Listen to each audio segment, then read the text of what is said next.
She ripped my no trespassing sign out of the ground with her bare hands and told the deputy to arrest me for blocking HOA property. That's how Marlene Truitt Ashby introduced herself. 40 homeowners behind her, a laminated map in her fist, absolute certainty in her voice. She had no idea she'd just put her hands on the one piece of ground in Bullock County she had zero legal right to touch. I'm Walter Iverson. I didn't raise my voice. I didn't reach for my phone.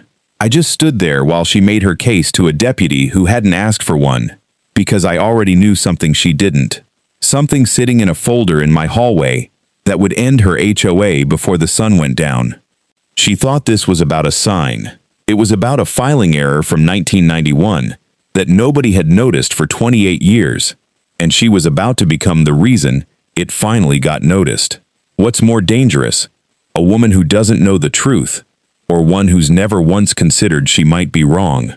The orchard doesn't look like much from the road, just rows of pecan trees running toward a tree line, a gravel drive, a farmhouse with a tin roof my grandfather patched twice himself. But every tree on that property has a story attached to it, and I know every one of them by heart. My grandfather, Elias Iverson, planted the first 50 trees in 1954, 4 years before the land patent was even finalized. He used to say a pecan tree takes 10 years to bear fruit and 100 to reach its prime, which meant every tree he put in the ground was a promise to people he'd never meet. I was one of them. I was born 9 years after he died, and I still learned to walk between rows he planted. My earliest memory of this place is my father's hand on my shoulder, walking me down to the creek at the property's edge, telling me where the line ran and where it didn't.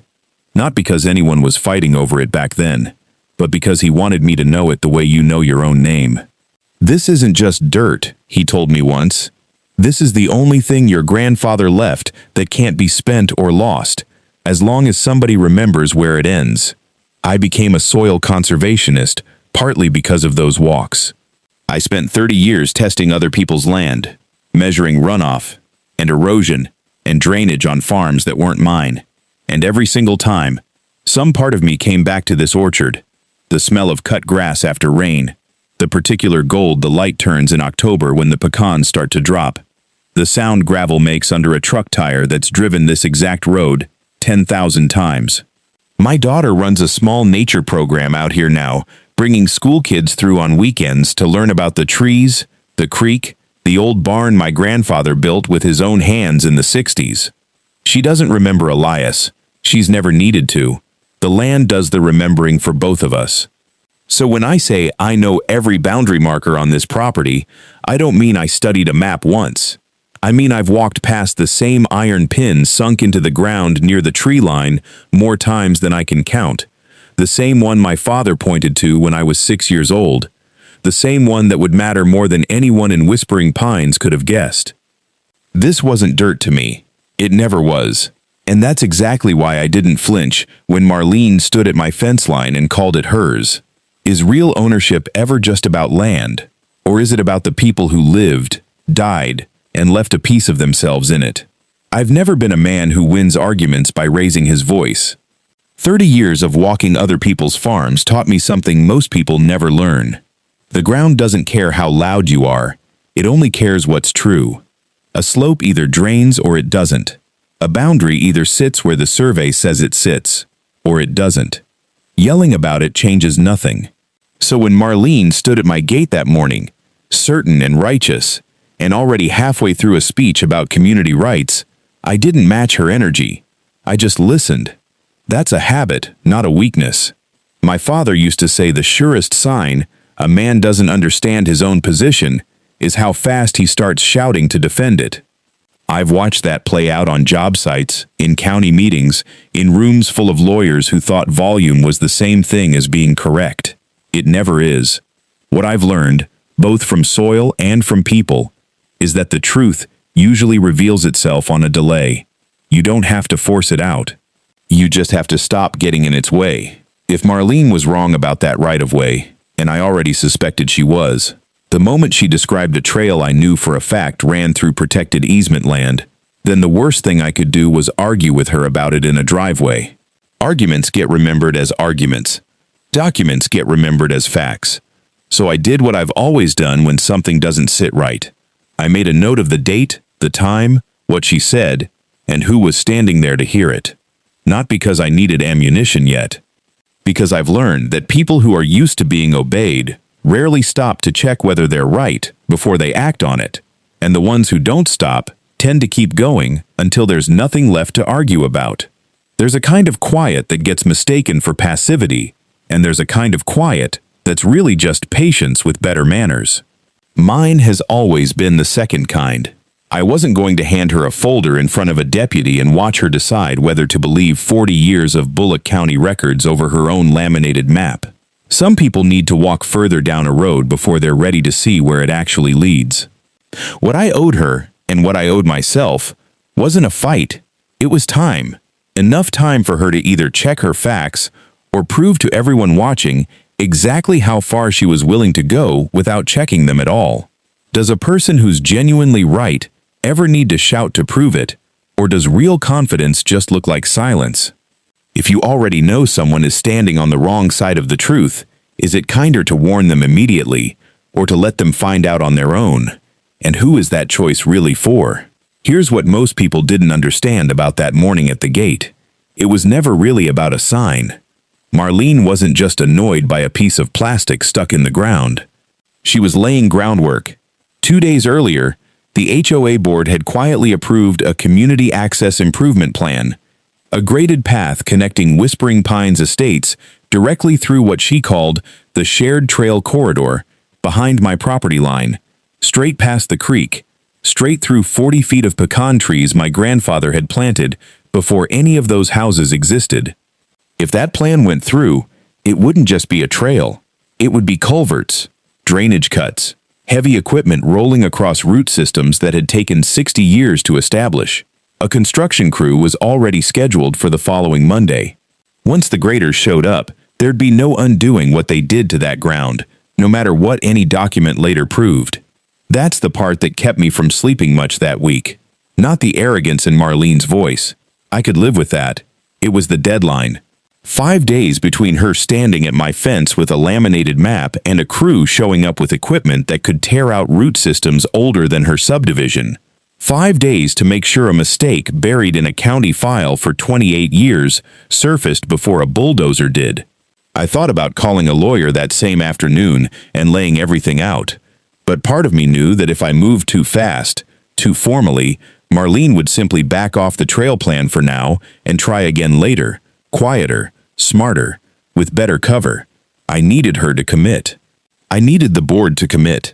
I needed the paper trail of their overreach to exist before I ever showed anyone what was sitting in my hallway.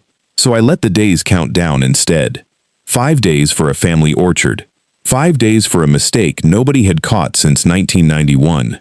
And somewhere in that countdown, I had to decide exactly how much of my land, and how much of my patience, I was willing to gamble on being right. Isn't it strange how the real danger is rarely the person who's wrong, but the clock they're operating on? How a courtroom can wait months to sort out the truth, but a bulldozer can't wait a single afternoon. How much of what we call patience is really just calculated risk, betting that the truth will arrive in time to matter? The day after the incident at my gate, Marlene sent a letter. Not an apology, not even an acknowledgement that a deputy had been called over a sign on my own property. It was a formal notice from the Whispering Pines HOA, printed on letterhead, informing me that the community trail corridor behind my orchard had been utilized by residents since 1998, and that any obstruction of that access, including, and I quote, unauthorized signage, would be treated as a violation, subject to legal action. I read it twice, sitting at my kitchen table with a cup of coffee going cold, and I felt something settle in my chest that wasn't anger. It was recognition. Because 1998 wasn't a random year. That was the year Whispering Pines broke ground.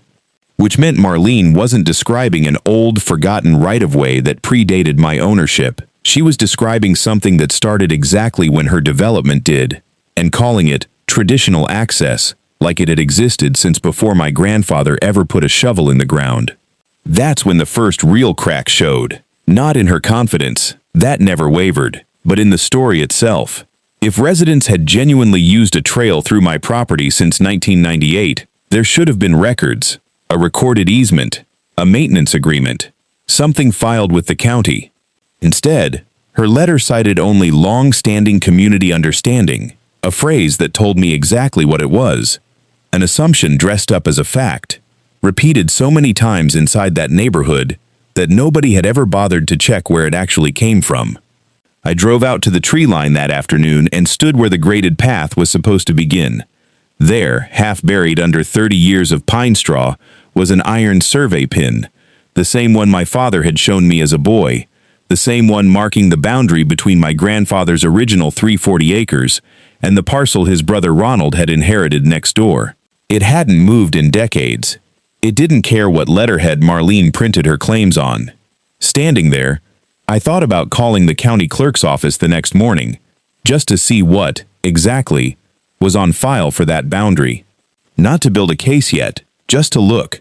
Some part of me already suspected that whatever had gone wrong with this land hadn't started with Marlene at all. It started decades before she ever moved in, buried in a filing cabinet nobody had opened in years.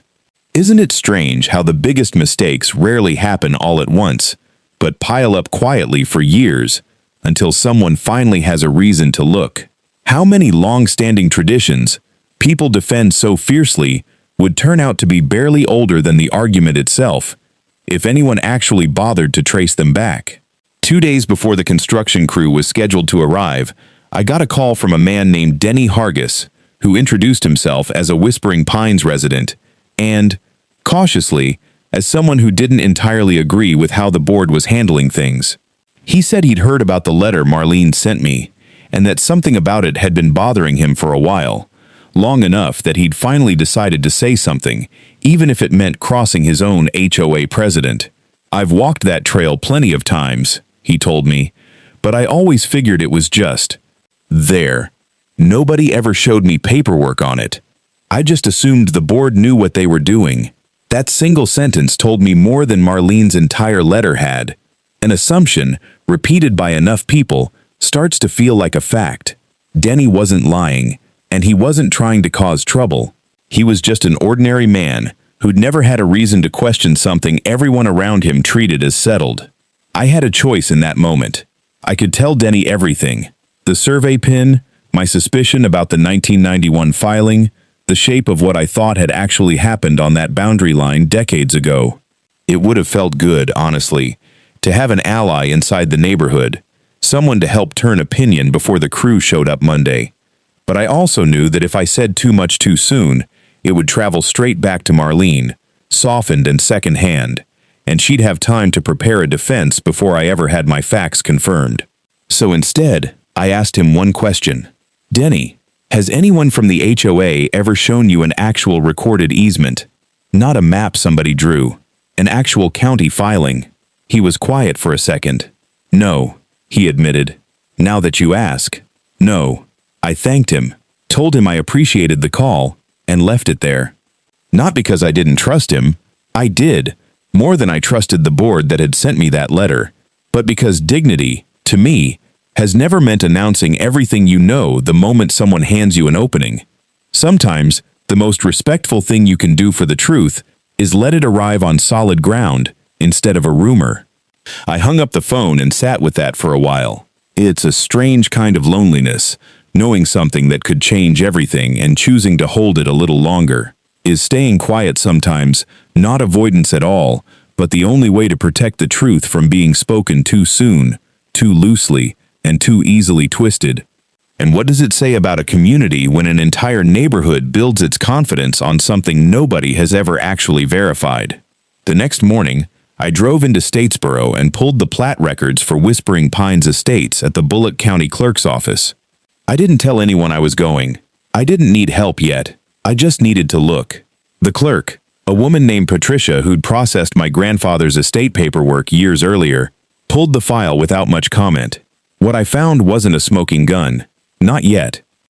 It was smaller than that and somehow more unsettling.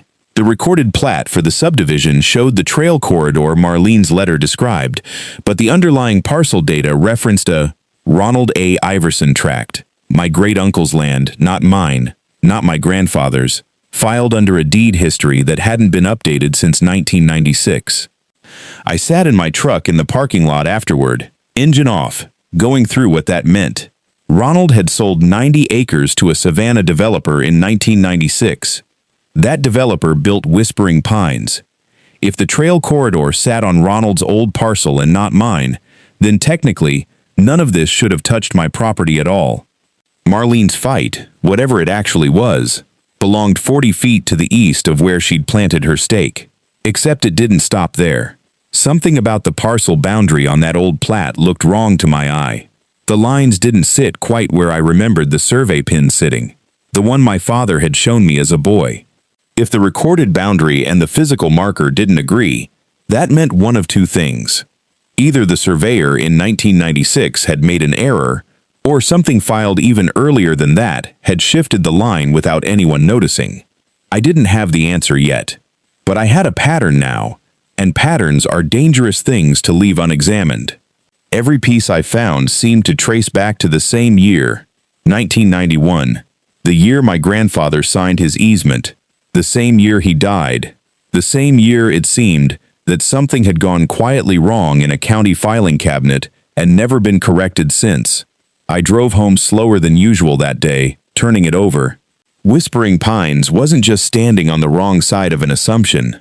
They might be standing on land nobody had the right to build on at all. How many mistakes hide safely for decades simply because no one ever had a reason strong enough to go looking for them? That evening, I made 2 calls. The first was to my great-uncle Ronald's old attorney, a man named Frank Delacroix, who'd handled the estate paperwork when Ronald passed away back in March.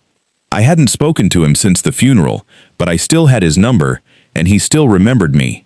"Frank, I need to ask you something about the 1996 sale," I said. "The parcel Ronald sold to the developer. Was there ever any note in his file about an easement, anything filed against that land before the sale went through?" There was a long pause on the line, longer than I expected. "Walter," he said finally, "I think you need to come by the office. There's something in Ronald's file I was supposed to give you already.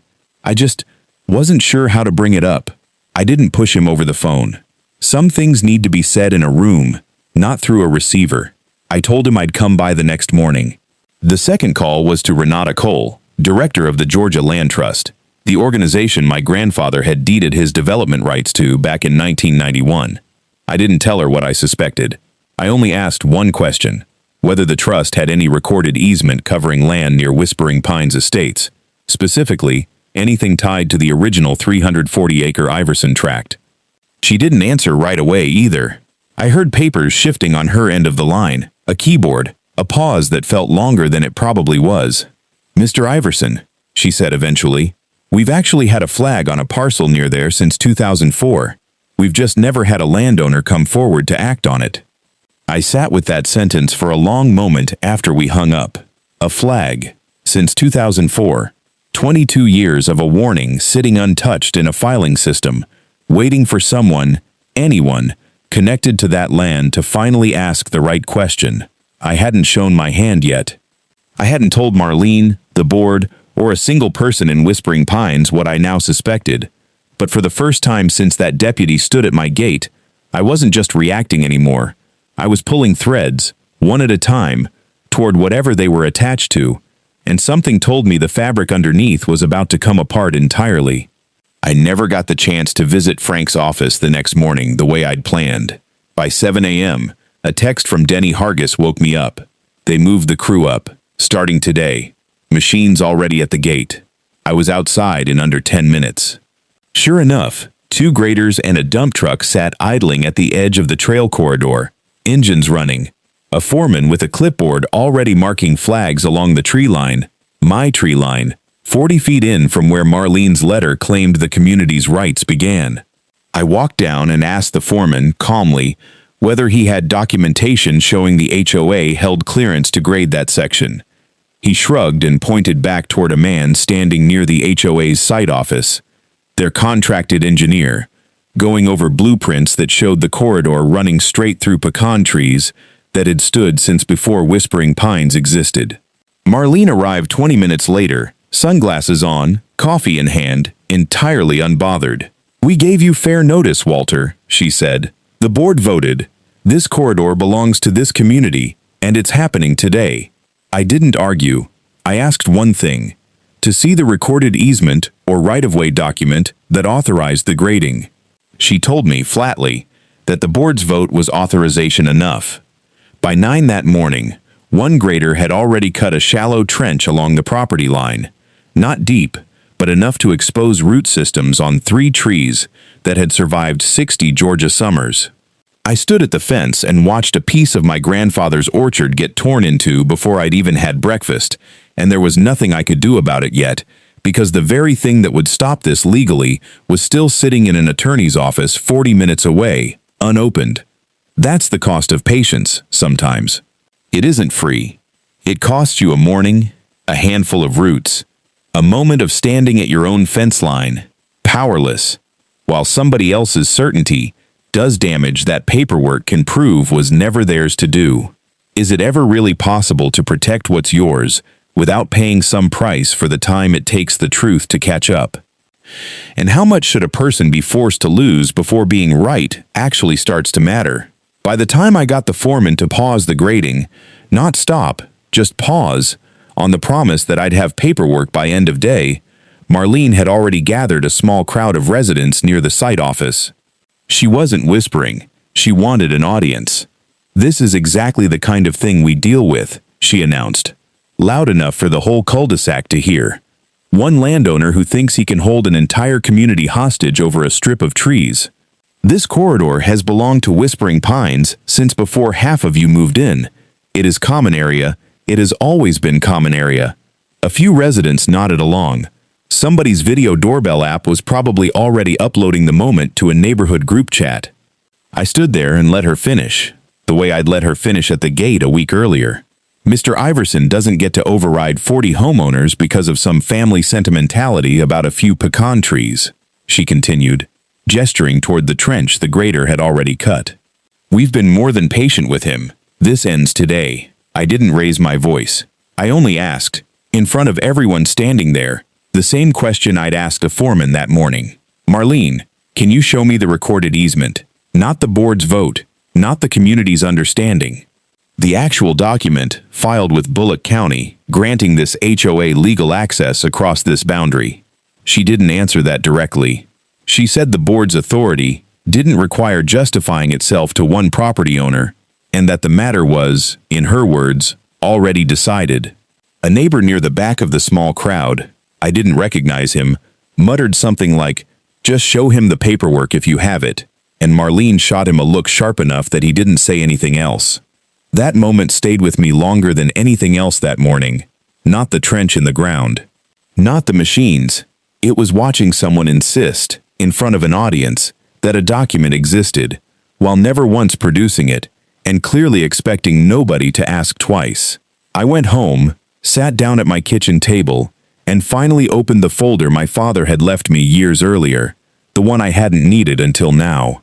How many people confidently defend a fact they've genuinely never seen written down anywhere? And is there a more telling moment than watching someone dodge a simple request to prove something they claim is undeniable? By Friday, the situation had stopped being just Marlene and me. It had become a small machine of its own, with parts turning independently of anyone's actual knowledge of the facts. The HOA's attorney, a man named Colin Pruitt, sent a formal letter to my address, demanding I cease interference with authorized community infrastructure improvements, and threatening to file for an injunction if I attempted to block the crew again. He CC'd the sheriff's office, presumably to make clear he was serious. I read it standing at my mailbox, and what struck me wasn't the threat.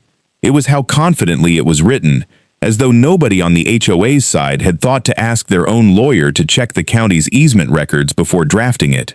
The board, meanwhile, had scheduled an emergency meeting for Wednesday evening, ostensibly to address resident concerns, though I suspected its real purpose was to have 40 homeowners present when Marlene formally moved to have my sign declared a nuisance violation, subject to daily fines until removed.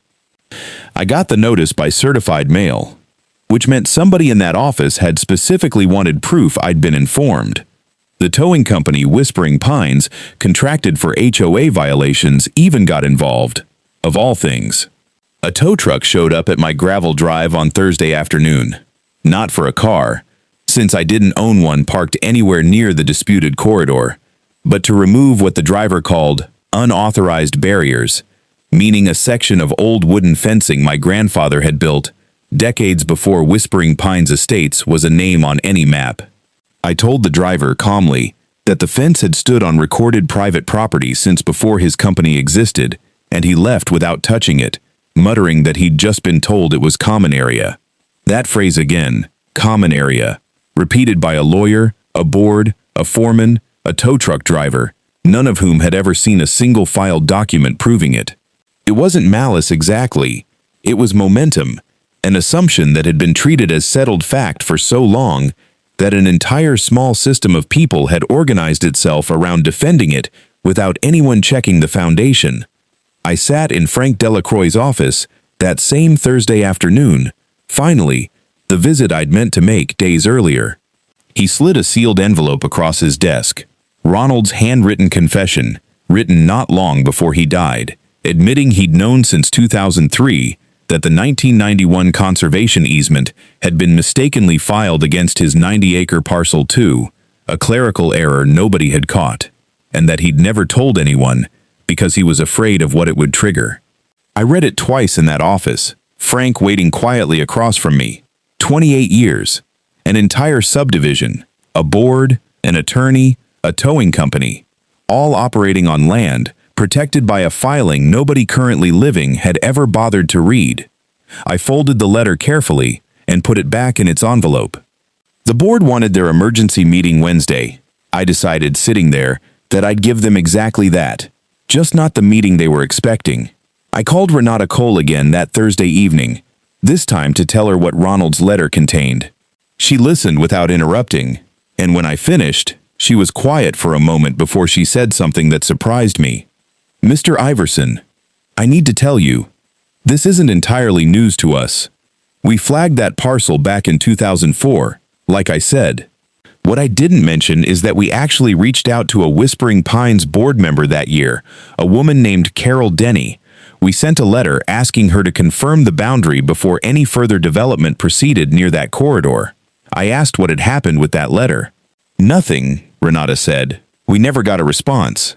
And a few years later, when the HOA reorganized its board, that contact information changed, and the file just sat. We don't have jurisdiction to force a landowner to act. We can only flag and wait. I thought about that for a long time after we hung up. Somewhere in Whispering Pines, in 2004, someone had actually held a letter warning them that their community's trail corridor sat on protected land, and had done nothing with it. Not maliciously, maybe. Maybe she'd been overwhelmed, or unsure who to escalate it to, or simply hoped the problem would resolve itself if she didn't touch it. I didn't know Carol Denny, and I never met her, but I understood something about her choice that felt uncomfortably familiar.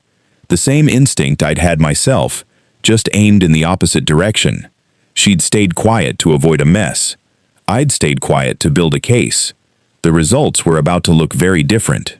It made me think about how many communities are built, quite literally, on top of warnings nobody wanted to be the one to act on.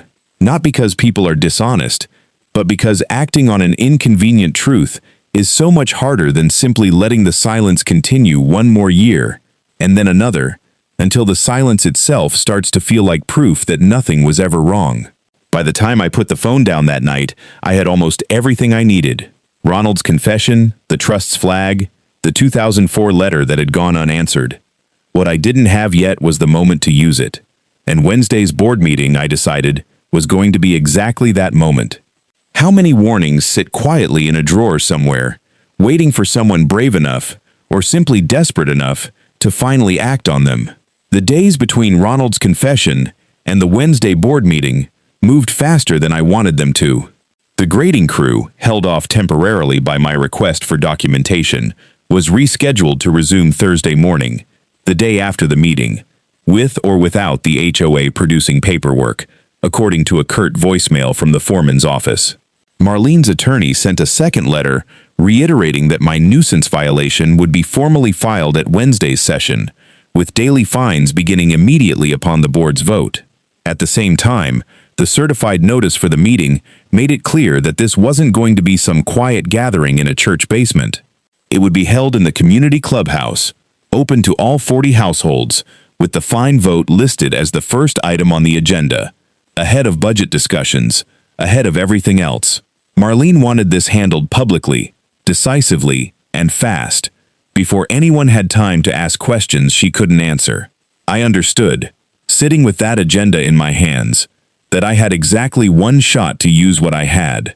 If I went to the county first, filed something quietly, took the legal route without ever setting foot in that clubhouse, the matter might eventually get resolved, but it would take months, maybe longer, moving through courts while the fines accumulated, while a lien attached to my name, while the grading crew tore into another 20 feet of that tree line believing every inch was properly authorized. Paperwork alone, moving at its own pace, wasn't fast enough to stop what was already scheduled to happen Thursday morning.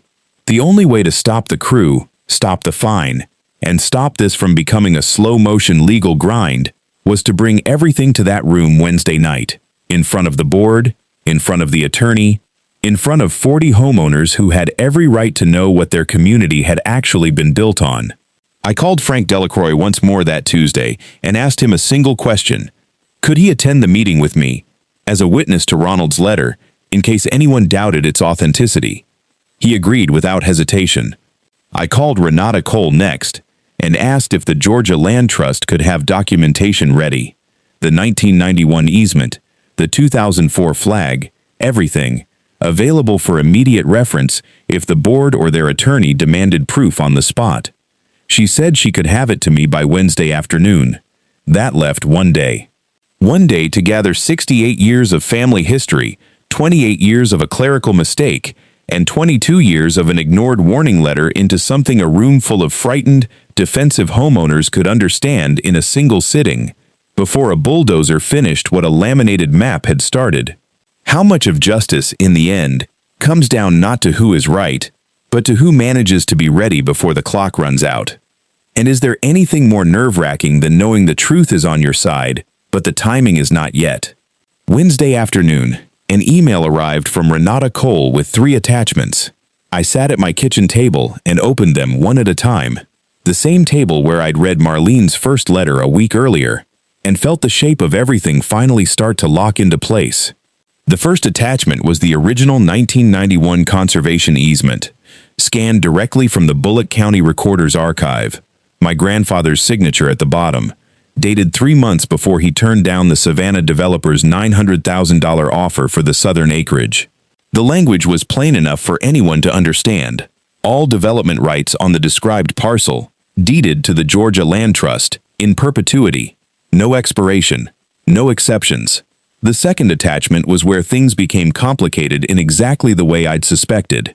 It was the county's parcel index from 1991, showing how the easement had been recorded.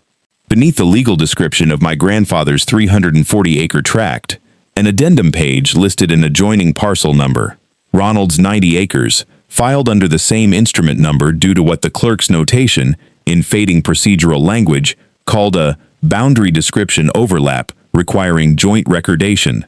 In plain terms, a clerk in 1991, working from a survey that treated the 2 brothers' adjoining tracts as a single original homestead parcel, had filed the easement against both properties without separating them first. Nobody had gone back to correct it. Not in 1996, when Ronald sold his 90 acres. Not in 1998, when Whispering Pines broke ground on top of it. The third attachment was the 2004 letter Renata had mentioned, addressed to HOA board member, Whispering Pines Estates, Atten, Carol Denny, formally notifying the community that Georgia Land Trust records indicated a conservation easement covering the subdivision's northern trail corridor and requesting confirmation before any further construction proceeded in that area. There was no reply on file, just a stamped receipt confirming delivery, dated March 2004, and then 22 years of silence. I laid the 3 documents side by side on my kitchen table: the 1991 easement, the clerk's overlap notation, the unanswered 2004 warning. Alongside them, I placed Ronald's handwritten confession, and beneath all of it, the original 1958 land patent naming my grandfather as owner of the full 340 acres before any of it was ever divided. It wasn't one piece of paper that told the story. It was four, stacked in order, each one explaining exactly why the last one existed. A chain running from a clerical shortcut in 1991 to a silent letter in 2004 to a bulldozer scheduled for Thursday morning. Anyone reading them in sequence, county clerk or homeowner or judge, would reach the same conclusion without needing a single word of argument from me. I photographed each page, printed 3 clean copies, and packed them into a folder along with Frank's card and Renata's direct line. Whatever happened in that clubhouse Wednesday night, I wasn't walking in with a story anymore. I was walking in with a record nobody could talk their way around.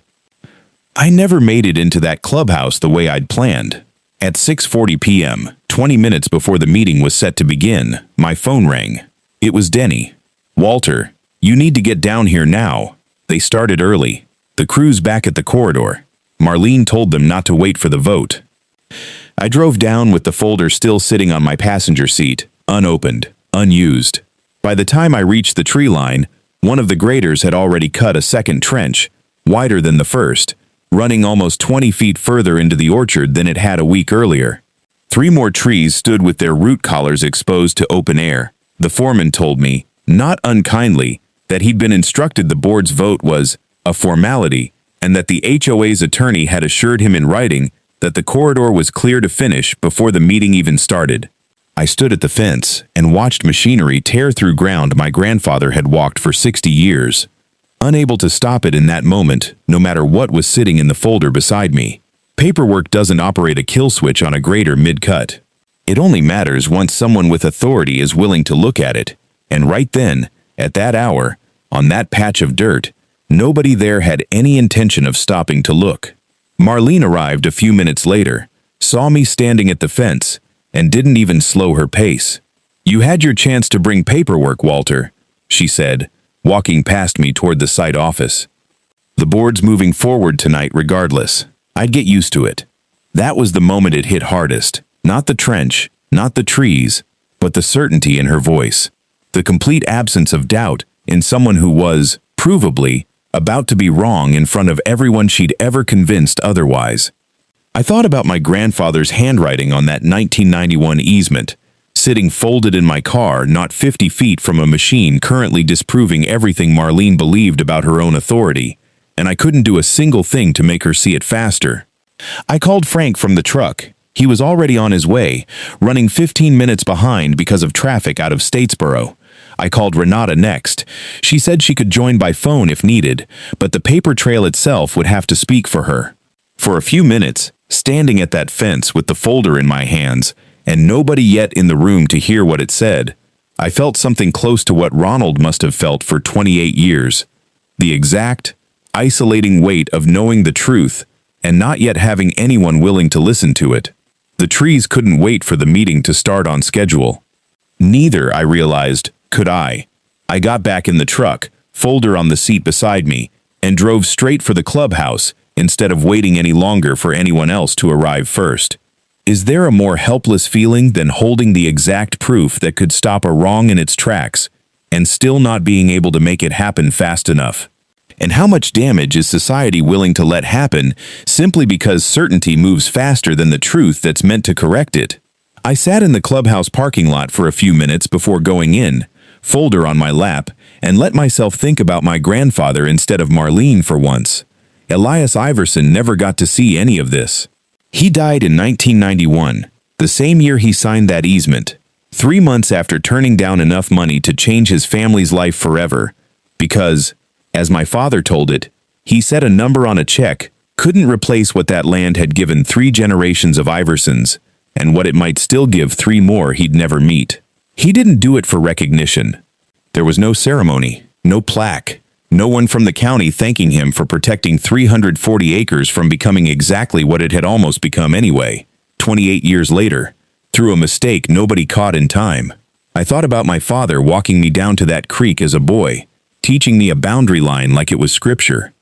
I thought about my daughter, out there most Saturdays now with a group of school kids, showing them the same barn Elias built with his own hands, teaching them the names of trees that had survived droughts, hurricanes, and now, almost, a grading crew acting on a laminated map. I thought about Ronald, carrying a secret for 28 years because he was afraid of exactly this moment. The mess, the lawsuits, the anger of 40 families who'd built lives on land they didn't fully understand, and how much lighter he might have felt if he'd simply told someone, anyone, 20 years sooner. None of this was ever really about a sign, or a trail, or even a subdivision. It was about whether the things a quiet, stubborn old farmer cared enough to protect could survive long enough to matter to the people who came after him. It was about whether a promise made in 1991, on paper nobody read for decades, could still hold its shape against a bulldozer in the present day. I picked up the folder, stepped out of the truck, and walked toward the clubhouse doors, feeling something I hadn't expected to feel that night. Not anger, not vindication, just a strange, steady gratitude that my grandfather had cared enough, all those years ago, to leave something worth defending. What do we really owe the people who protected something for us, long before we ever understood why it mattered? The clubhouse was already full when I walked in, folding chairs arranged in rows, maybe 40 people, more than I'd expected. Phones out, several clearly recording. Marlene stood at the front beside Colin Pruitt, the HOA's attorney, going over the agenda. The first item, exactly as promised, was the vote to declare my property a nuisance violation. I didn't wait for her to call the meeting to order. I walked down the center aisle, folder in hand, and said, "Marlene, before you take that vote, I think everyone in this room deserves to see something." She hesitated for half a second, the first hesitation I'd seen from her since that morning at my gate, then recovered. "Mr. Iverson, this isn't public comment time. If you have documentation, submit it through proper channels." "I'll submit it right now," I said, "to everyone it actually concerns." I opened the folder and set the first page on the podium in front of her, then turned it so the room could see. This is a land patent from 1958, naming my grandfather, Elias Iverson, owner of the full 340-acre tract this subdivision now sits partially on top of. A murmur went through the room. Marlene glanced at Pruitt, who leaned forward to read it, his expression flattening slightly. "This," I continued, setting down the second page, "is a conservation easement, recorded with Bullock County in 1991, deeding all development rights on that same tract, in perpetuity, to the Georgia Land Trust. My grandfather signed this 3 months before he turned down $900,000 for less than half of it. That parcel is yours," Pruitt said carefully, clearly trying to find the exit before Marlene talked further. "This subdivision was built on land purchased separately in 1996, from a different owner." "It was," I said, "from my great-uncle, Ronald Iverson, who inherited the adjoining 90-acre parcel. Which brings me to this." I set down the third page, the county's 1991 parcel index, the clerk's overlap notation clearly visible near the bottom. Due to a clerical filing error in 1991, the easement covering my grandfather's tract was also recorded against Ronald's adjoining parcel. Both tracts were treated as a single homestead survey by mistake. That error was never corrected. Not in 1996 when Ronald sold to your developer. Not in 1998 when this community broke ground. The room had gone almost completely silent. Someone near the back said quietly, "Wait, so this whole neighborhood," I said, "including the trail corridor your board approved for grading 2 weeks ago, sits on land that has been under a recorded conservation easement since 1991. Not community property, not common area, protected open space, held by a land trust, with development rights permanently restricted." Marlene's composure finally cracked. "That's not possible. We would have known. Someone would have told us." "Someone did," I said, and set down the fourth page, the 2004 letter from the Georgia Land Trust, addressed directly to a board member named Carol Denny, warning that a conservation easement covered the Northern Trail corridor and requesting confirmation before further construction. This was sent to this HOA 22 years ago. There's no record of a reply. Ever. I let that sit in the room for a moment before adding the last piece. "And this," I said, holding up Ronald's handwritten letter without reading it aloud in full, "is my great-uncle's own confession, written before he passed away in March, admitting he'd known about the misfiled easement since 2003 and never disclosed it, because he was afraid of exactly what's happening in this room right now." Nobody spoke. Pruitt had already pulled out his phone, presumably to call the developer or check county records himself, his face pale in the fluorescent light. A woman in the second row, Carol Denny, I'd learn later, sat frozen, staring at the 2004 letter with an expression I recognized as somebody watching 22 years of silence finally catch up to her. "I called the Georgia Land Trust this afternoon," I said into the quiet. "Their director has already authorized emergency legal action to protect the easement, effective immediately. That includes a federal restraining order on all construction activity on the corridor, which, as of 6 o'clock this evening, includes the grading that's currently in progress at my property line." Marlene tried one more time. "This is a county clerk's mistake from 35 years ago. It has nothing to do with what this community has built since. It has everything to do with it," I said, keeping my voice level. "You don't get to build a subdivision on protected land and then claim ownership because nobody caught the mistake fast enough. The easement doesn't expire because it's inconvenient. It doesn't dissolve because 40 families didn't know it existed. It's still exactly what my grandfather signed it to be." Pruitt stood up before Marlene could respond again. "Board, I'm advising we suspend tonight's vote entirely. Given what's been presented, we need immediate legal counsel and confirmation from the county recorder before this board takes any further action regarding Mr. Iverson's property or the trail corridor." The room broke into noise after that. Questions, disbelief, someone asking loudly whether their homeowner's insurance was even valid on protected land. Marlene stood frozen at the podium, the 4 documents laid out in front of her, still not fully processing that the same map she'd waved at a deputy a week earlier had just been dismantled by a filing cabinet in a farmhouse she'd never once bothered to visit. I picked my folder back up, nodded once toward Frank, who'd arrived just in time to witness the last 5 minutes, and stepped back from the podium. I didn't need to say anything else. The documents had already said it for me. By 10 the next morning, a federal restraining order had frozen all construction activity on the corridor. By noon, the Georgia Land Trust had filed formal notice with the county, confirming the easement's validity across both parcels, ending any question of whether the 1991 filing still held. The grading crew packed up their equipment and left without finishing what they'd started, and for the first time in 2 weeks, my orchard was quiet again. The HOA's insurer notified the board within 72 hours that coverage would lapse if the community didn't resolve its exposure immediately. Given that 40 homes now sat adjacent to a legally protected easement its own board had ignored for over 2 decades. Facing that pressure, the board voted 5-1 to settle. A $2.1 million restoration payment to the Georgia Land Trust, permanent recognition of the easement's boundaries, and Marlene's removal from the board, effective that same night. She sat through the vote without saying much, from what Denny told me afterward, then walked out to her car alone. I heard weeks later that her husband filed for divorce not long after, citing her concealment of the 2004 warning letter, which, it turned out, she'd actually seen years earlier during a records review and chosen not to mention to anyone, hoping it would simply stay buried. Carol Denny, for her part, resigned from the board quietly the same week, telling a neighbor she'd carried that unanswered letter longer than she ever wanted to admit. I didn't take any satisfaction in watching people's lives come apart over a mistake none of them created.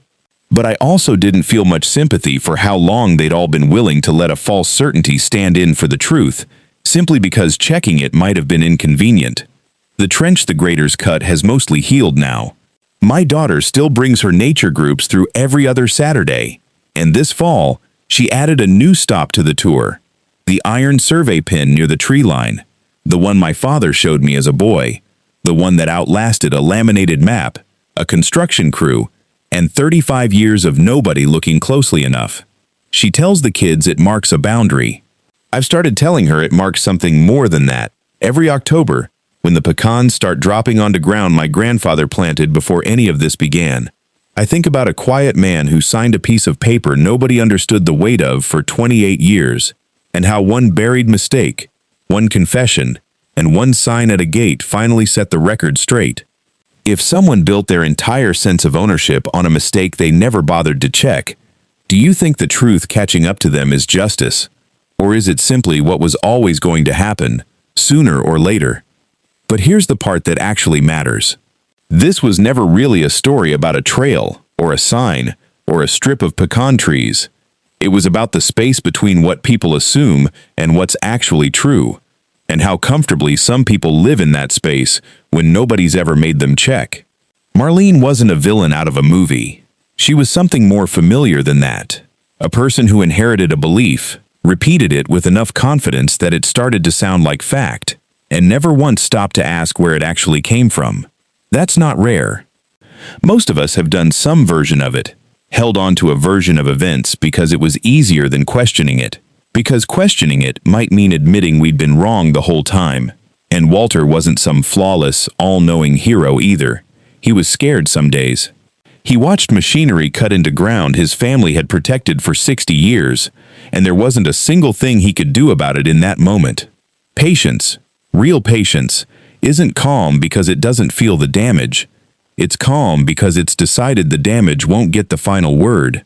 What strikes me most, thinking back on it now, is how long the truth was willing to wait.